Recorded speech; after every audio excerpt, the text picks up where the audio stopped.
So I remember when I got my missionary call and I read Tucson, Arizona, first thing I did was Google it, and the first thing I saw was Gabrielle Gifford shooting, and I thought, oh great, I'm going to a safe place. But nothing out of the ordinary. I mean, it's your big city. You're gonna see things. Things are gonna happen, but you know, being a missionary of the Lord, you're protected. You're safe.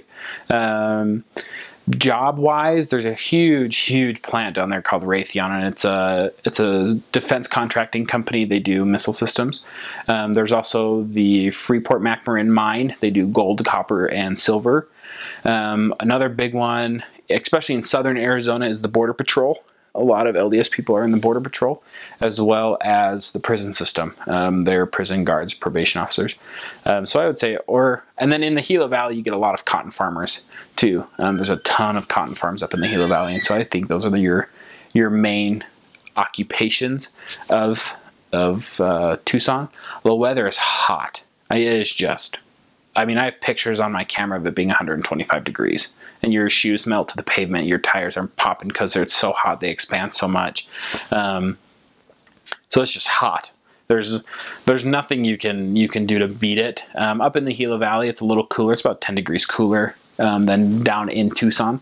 I've heard, I don't know if this is true or not, but I've heard that Tucson is on average the hottest mission in the world, because it'll get 110, 120 in the summer and stay around 90 to 100 degrees at night. So it really doesn't cool off very much.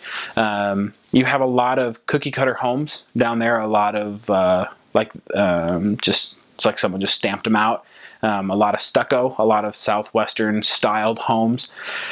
Transportation, we were a biking mission. We had a couple cars. All the sisters had cars, but a lot of the areas I was on a bike, unless I got in a bike accident, which happened quite often. But yeah, transportation wise is good. I never used the public transportation system. I didn't know an elder that did.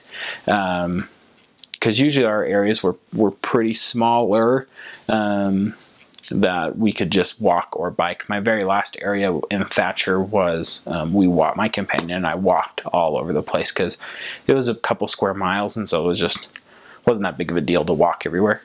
Crime and safety, I never experienced anything bad.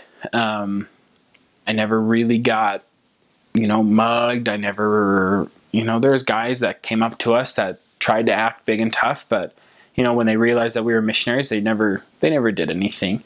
I don't think I met a missionary that got mugged in my mission as well. Cost of living, apartment-wise, I'm not sure the church handled all of that.